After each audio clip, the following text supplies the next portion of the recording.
If your teen is currently experiencing a massive spike in symptoms of functional neurological disorder, or FND, like increased seizures, paralysis, or brain fog, just as the school year is ending, you are not alone. It is what I call the May Meltdown. So today we're doing a deep dive into why May is a perfect storm for the nervous system and how you can use the brain retraining and neuroplasticity to help your teen cross the finish line without a total health collapse. We are literally moving past the just relax advice and looking at the actual biological frameworks of activity pacing and connection before correction to reboot your teen's brain and body connection. So let's dive in. Hi, my name is Dr. Lee. I'm a pediatric health psychologist and the founder of Teen FND Academy, a coaching program to help teens with FND and their parents get their lives back. So in the world of FND, May can be the hardest month of the year. To understand why, we have to look at the total load on your teen's nervous system. So I want you to visualize your teen's brain as having a stress bucket, if you will. So every single day, different types of water flow into that bucket. There is a sensory water, the loud school bells, the fluorescent lights, the crowded hallways during finals week, and all the commotions. Then there is cognitive water, the intense focus required for exams and long study sessions. There is social water, the anxiety of proms, graduation parties, and saying goodbye to friends and just getting ready for the next year. And then there is a physical water, the lack of sleep and caffeine or whatever they need to do to stay awake and stay sharp. Throughout the year, your teen might have been managing a half-full bucket, if you will. But in May, literally school opens this fire hose. When the bucket overflows, the brain's software glitches like there is no tomorrow. Now, it does not have the processing power to handle the input at that point, so it triggers a protective response, a seizure,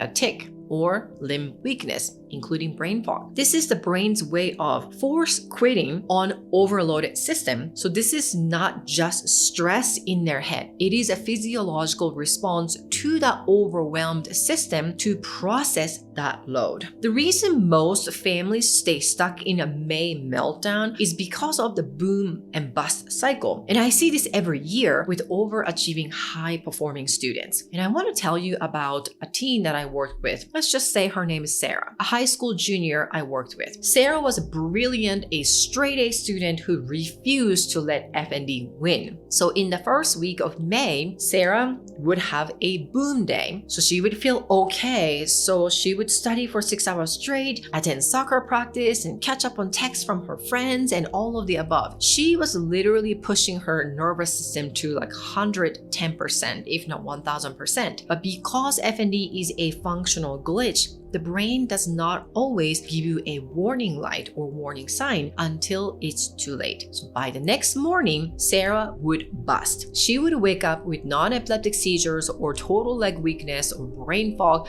or massive pain. So she would spend 2 days bedbound, falling further behind in school, which created more stress in her mind and body and emotionally, which added more water to that bucket. The boom and bust cycle is the enemy of neuroplasticity, if you can imagine that. Because every time your teen booms, they are oversensitizing the brain, and every time they bust, they are reinforcing the neural pathway that says the body is unsafe. This is dangerous. To break this, we have to stop letting the symptoms drive the car. We have to move Sarah from a reactive state to a proactive state. The first framework we use to stabilize Sarah's home environment is connection before correction. And I talk about this all the time in my program, Teen FND Academy. As a parent, when we see a seizure or significant pain or limb not working, our fixer instinct kicks in. So we want to correct the situation. What do? We ask, what happened? Did you take your meds? What did you eat? Maybe you're dehydrated, so drink more water. You were doing so well yesterday, so why don't you try to stop shaking? You can do this. All of the above. They are all coming from a place of love. But here is the neurobiological truth. In the middle of a flare-up, your teens over here prefrontal cortex, the logical thinking part of the brain, or a CEO brain, is completely offline. They are being controlled by another part of the brain called the amygdala, which is the emotion center, specifically fear-driven emotion center. So when you try to correct them, the brain receives it as more pressure, more demand, and more water in that bucket. However, connection before correction means that when that glitch happens, your only job as a parent is to provide emotional safety. It sounds like this: I am right here, you are safe, your brain is just having a glitch and symptom, and we are going to ride it out together. You're not asking questions, you're not giving instructions, you're becoming a biological anchor for their nervous system. Now, when the brain feels connected and safe, the amygdala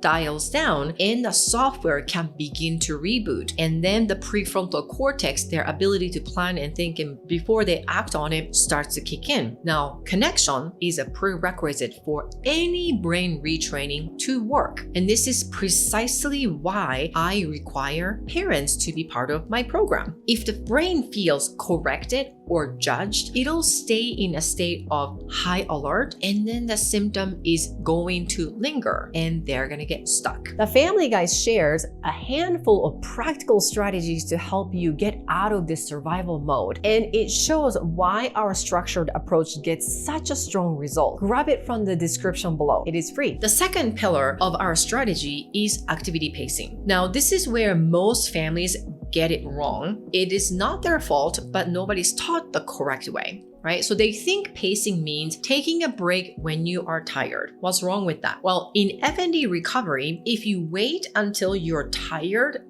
actually it's too late because you've already lost. Activity pacing is about taking pre-programmed breaks based strictly on time or task segments, regardless of how the teen feels. So with Sarah, we looked at her final schedules, and instead of studying until she felt a brain fog coming on or she couldn't go on anymore, we set a hard timer. So she would study for 25 minutes, which is a task, and then she would take a 10-minute nervous system reset break. That's a time. During that break, she was not allowed to check her phone, which is just more sensory input. So she had to do something low stimulation for her brain because she really needed to take the eye-brain breaks during the study time. So she walked from her room to the kitchen. She had a glass of water. She went outside for just 2 minutes. She went to the bathroom and she was on the floor practicing belly breathing, slow breathing for 2 minutes. That's it. Nothing fancy, just a low-key taking a break. We call this pacing the software. By taking the break from the brain felt the need to trigger a symptom to get a rest, we started to retrain her nervous system ahead of the time, being proactive. So we were basically proving to her brain that, hey, it could engage in hard work without the bucket overflowing. Now that is the power of retraining your brain and body. So if your teen is studying for exams right now, they shouldn't be asking, do I feel like I need to take a break? They should be asking, is my 20 minutes timer up? That takes a decision making away from the already exhausted brain and puts it into a predictable system, almost like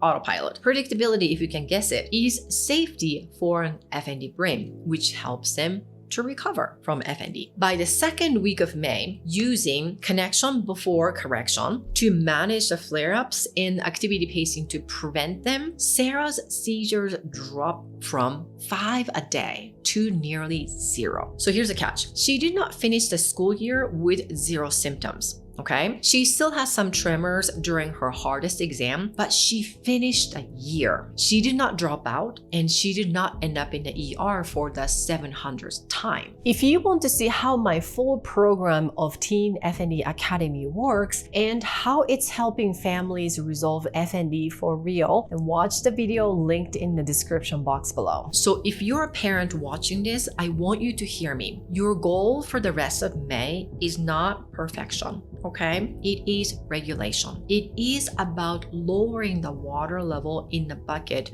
just enough so that the software can keep running. Now, this is not a permanent solution, but to get through some tough moments, this strategy is very effective. And you can start this reboot process tonight. Shift your focus away from this fixing mode, the symptoms, and then move toward connecting with your team. Sit down with them and map out an activity pacing schedule for their remaining schoolwork and tell them, hey, we're not going to wait for you to crash anymore. We are going to program the rest into our day, being proactive. Now, this framework, moving from a push and crash cycle to a neuroplasticity-based recovery, is exactly what we teach inside Teen FND Academy. I have mapped out an entire process, including the deep dive science and daily schedules in our FND family guide. It is a roadmap for what to do in your living room while you're waiting for those medical appointments. So you're not doing nothing anymore. It's how you take the power back from the diagnosis and start the retraining process today. So click the link in the description to download the family guide and watch our full action plan. You don't have to let the May Meltdown reset all the progress you have made. Let's get through the end of the year together, and I will see you in the next video.